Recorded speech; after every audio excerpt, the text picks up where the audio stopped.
साथियों नमस्कार। आप सभी का सुभी क्लासेस के ऑनलाइन प्लेटफॉर्म पर पुनः स्वागत है, अभिनंदन है। पिछले वीडियो में मैंने आपको प्रोटीन से संबंधित कुछ तथ्यात्मक जानकारी दी थी। आज पुनः मैं विस्तार से वीडियो लेकर के आया हूं, जिसमें यह क्लास होने वाली है प्रोटीन के लिए स्पेशल धमाकेदार क्लास, बहुत ही शानदार क्लास होने वाली है, जिसमें आपसे बात करूंगा प्रोटीन को प्रॉपर लेकर के।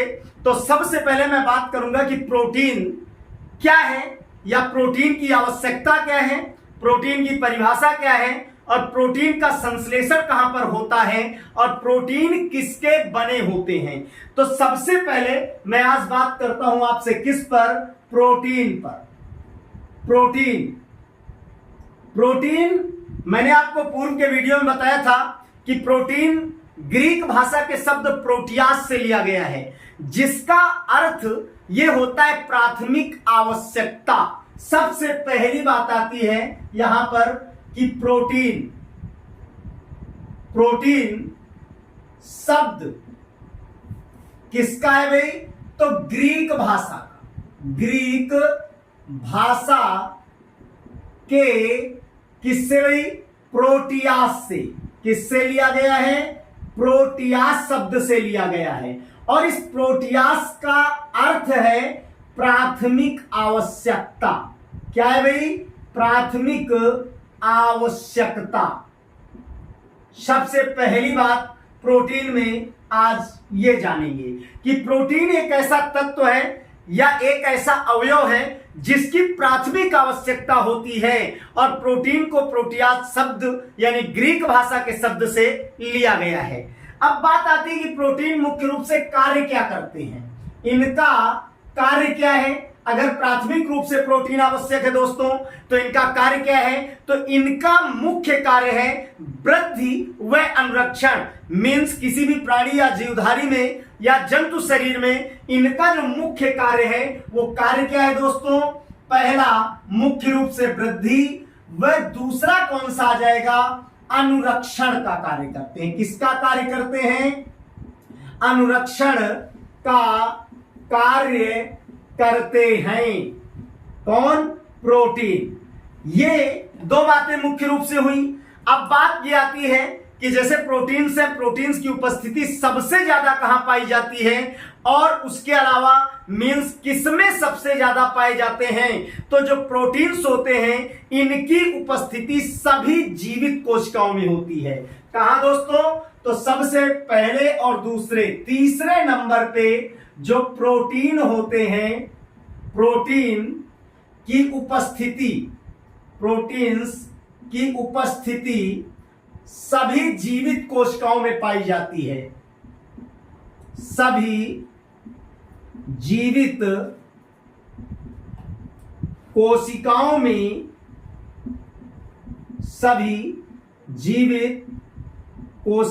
में होती है या पाई जाती है।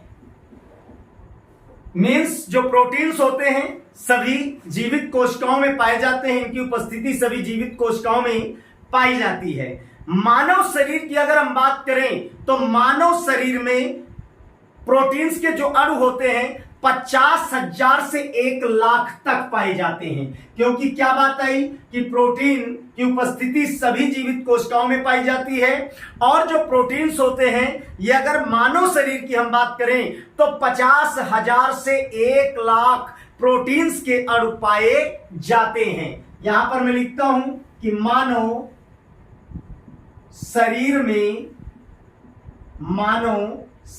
में कितने भाई, 50,000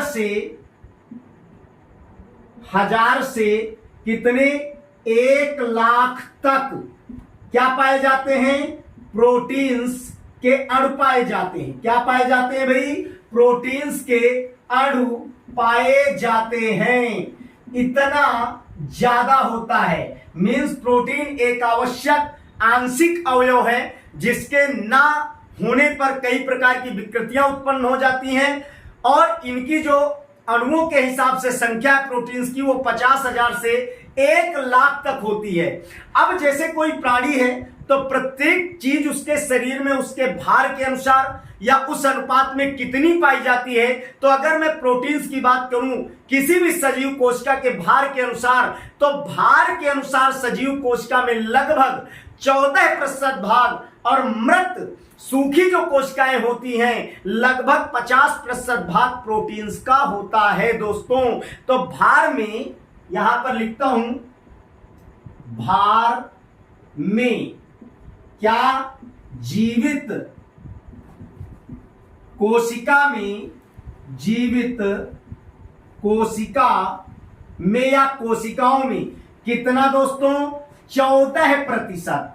जबकि सूखी या मृत कोशिकाएं जो होती हैं उनमें कितना, लगभग 50% प्रोटीन्स होता है। तो क्या होता है, भार में जीवित कोशिका में कितना, 14% लगभग भार पाया जाता है। जबकि उसके अलावा जो मृत व सूखी कोशिकाएं होती हैं, कौन सी, मृत यानी मरी हुई, डेड सेल, उसके अलावा मृत व सूखी हुई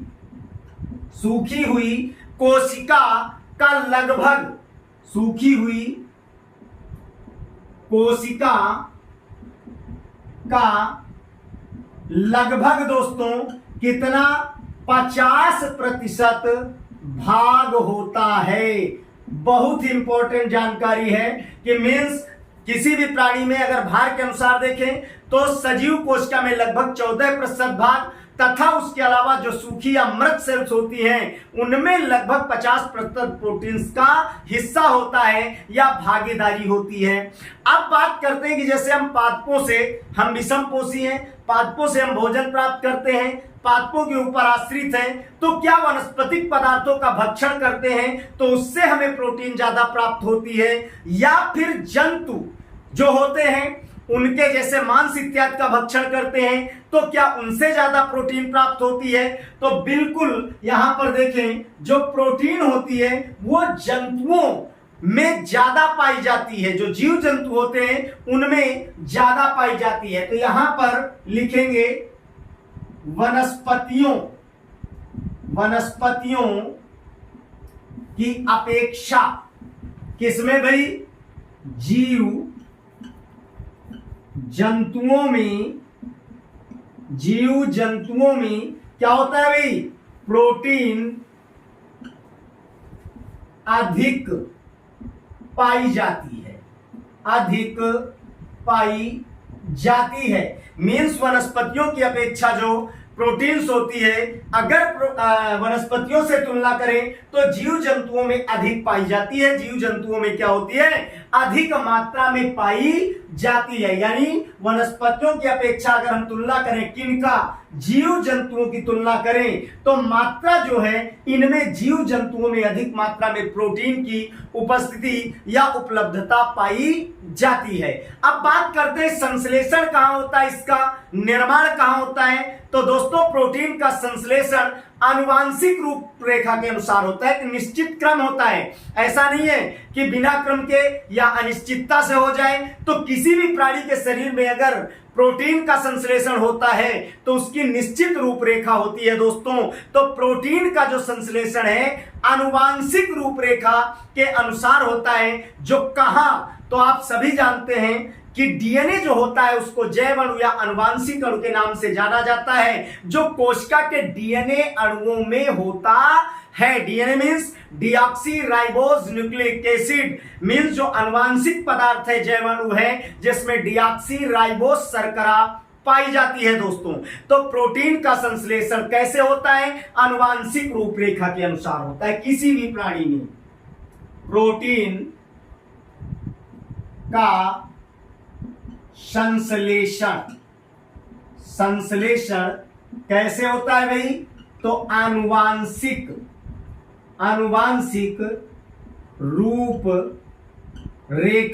रूपरेखा का तात्पर्य यहां पर है निश्चित, अनिश्चित नहीं, रूपरेखा के अनुसार होता है, रूपरेखा के अनुसार होता है।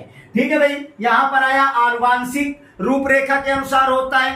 तो कहां होता है और कैसे होता है, तो जो कोशिका के डीएनए अणुओं में होता है, कहां होता है, तो यह प्रक्रिया कोशिका के कहां पर होता है, कोशिका के डीएनए अणुओं में होता है। किसमें होता है भाई, डीएनए अणुओं में होता है। क्या होता है डीएनए अणुओं में, तो मैंने आपको बताया कि जो प्रोटीन है, प्रोटीन का संश्लेषण एक निश्चित क्रम में होता है, एक निश्चित रूपरेखा में होता है, जो आनुवांशिक रूपरेखा के अनुसार होता है दोस्तों, जो कोशिका के डीएनए अणुओं में होता है। डीएनए की अगर हम बात करें तो डीएनए के प्रत्येक अणु जो होते हैं, यहां ध्यान देने की बात है सभी साथियों को, यह ध्यान देने की बात है कि डीएनए जो होता है एक लंबी श्रृंखला होती है, द्विकुंडलित संरचना होती है, यानी डबल स्टैंडर्ड होता है। विशेष करके जो 12th के विद्यार्थी हैं, बायोटेक्नोलॉजी जैव प्रौद्योगिकी में, इसको 2 चैप्टर में हम विशेष रूप से 3 चैप्टर में पढ़ते हैं,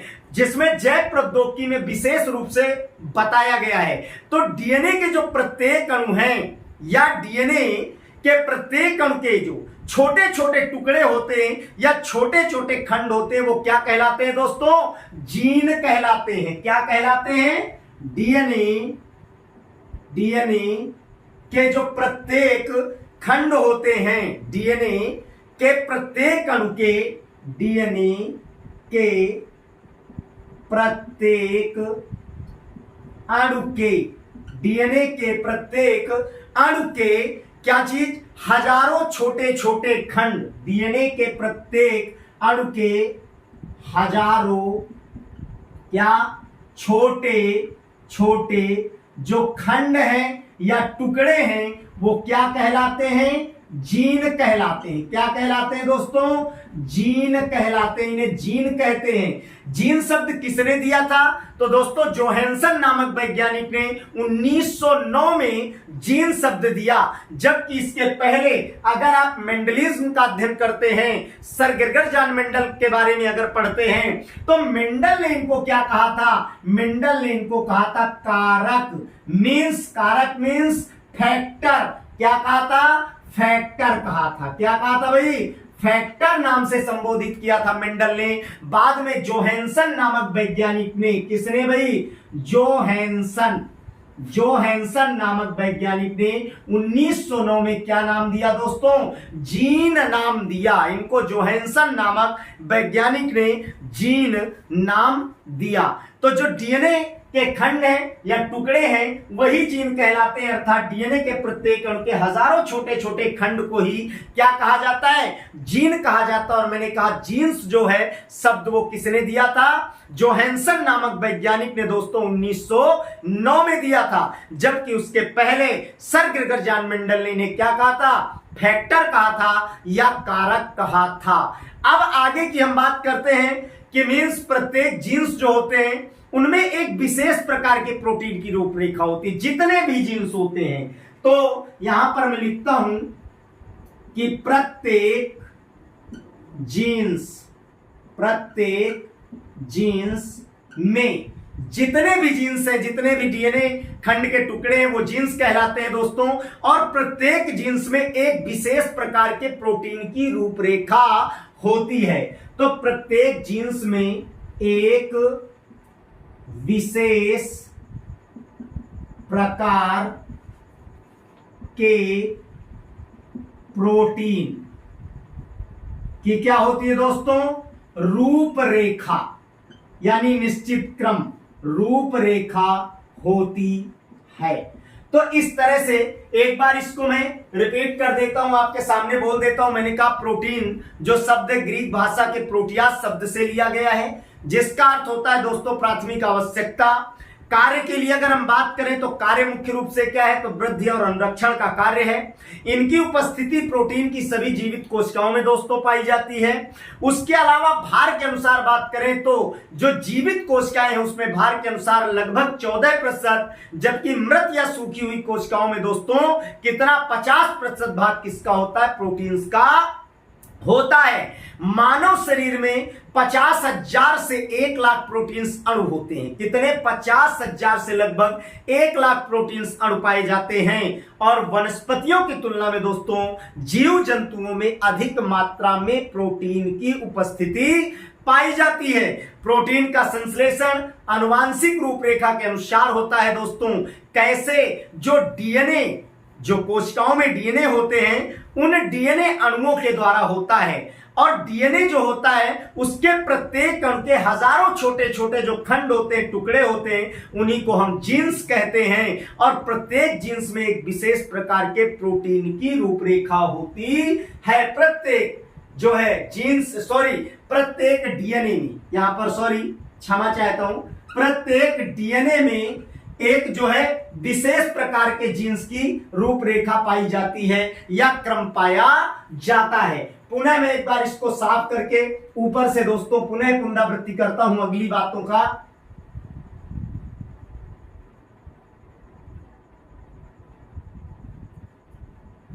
पुनः अगली बात में आते हैं। अब हम बात करते हैं प्रोटीन्स की परिभाषा की। इसको परिभाषित कैसे करेंगे?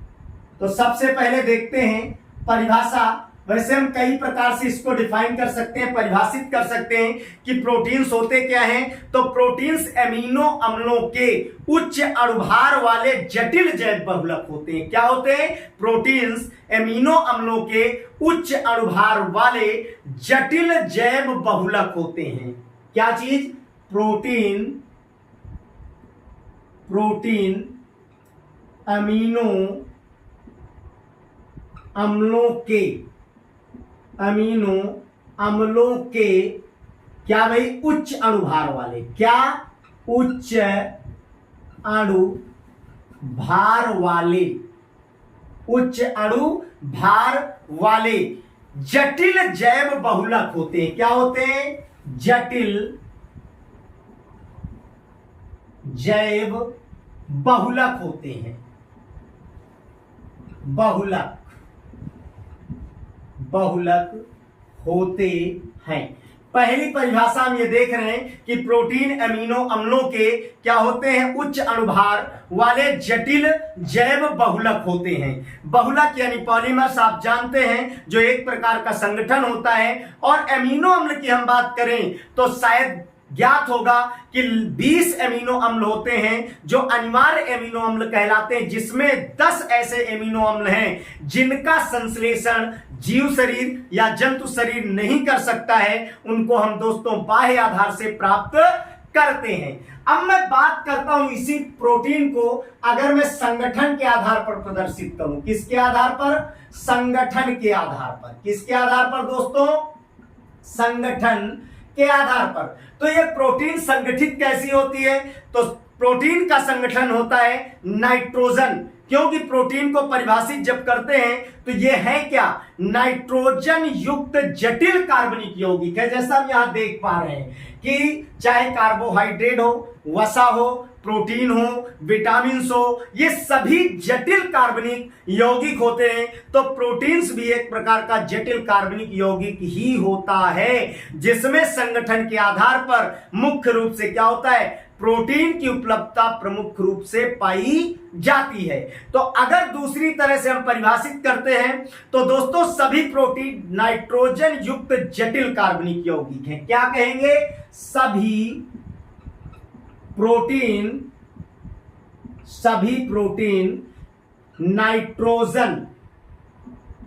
नाइट्रोजन युक्त जटिल कार्बनिक यौगिक है। क्या है भाई? जटिल कार्बनिक यौगिक है।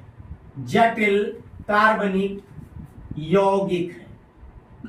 यह दूसरी बात आपके सामने हो गई।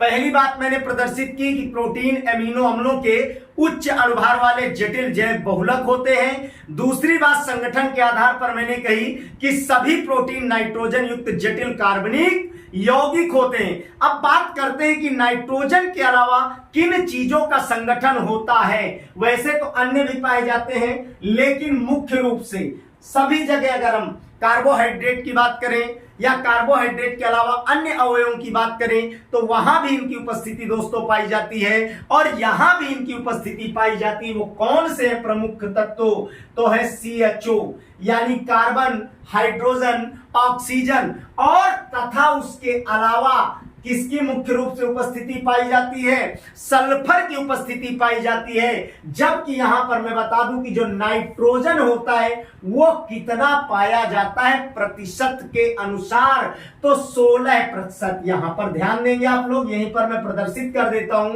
कि 16% जो होता है नाइट्रोजन संगठन के आधार पर पाया जाता है। उसके अलावा कार्बन, हाइड्रोजन, ऑक्सीजन और सल्फर भी इसके संगठन में पाए जाते हैं। अगर स्रोत के आधार पर हम बात करें तो स्रोत के आधार पर हम किस स्रोत से इसको प्राप्त कर रहे हैं, उस स्रोत के अनुसार क्या होता है? तत्वों का प्रतिशत परिवर्तित होता रहता है। तो यहां पर नोट विशेष बात है कि हम प्रोटीन को अलग अलग सोर्स से प्राप्त करते हैं, अलग अलग स्रोत से दोस्तों लेते हैं। तो जब अलग अलग स्रोतों से लेते हैं तो हम कहेंगे स्रोत के आधार पर जहां से हम प्रोटीन प्राप्त करते हैं उस प्रोटीन में तत्वों का प्रतिशत भी भिन्न भिन्न होता है। तो नोट, प्रोटीन में क्या होता है भाई? स्रोत के अनुसार क्या होता है भाई? मीन्स प्रतिशत मात्रा जो होती है, प्रतिशत मात्रा में क्या हो जाता है? परिवर्तन। क्या हो जाता है? परिवर्तन होता है।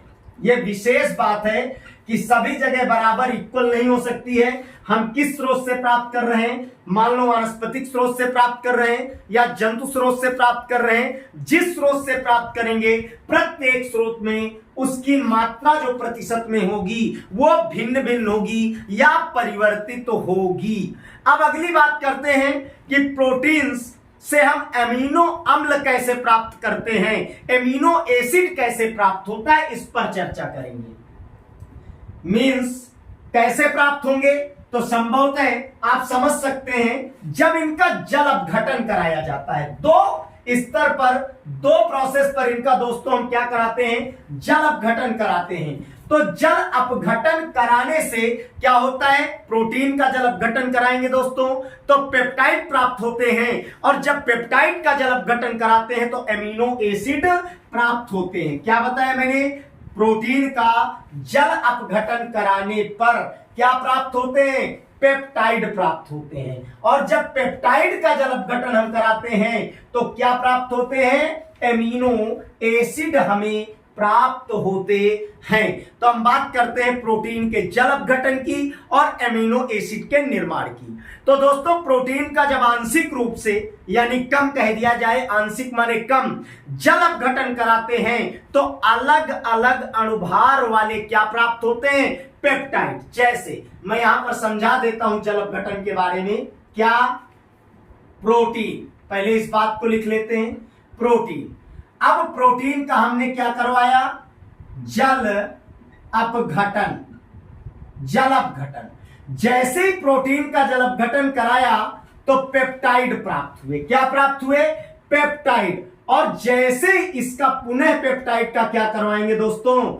जल अपघटन करवाएंगे। क्या करवाएंगे? जल अपघटन करवाएंगे। तो हमें क्या प्राप्त हुआ?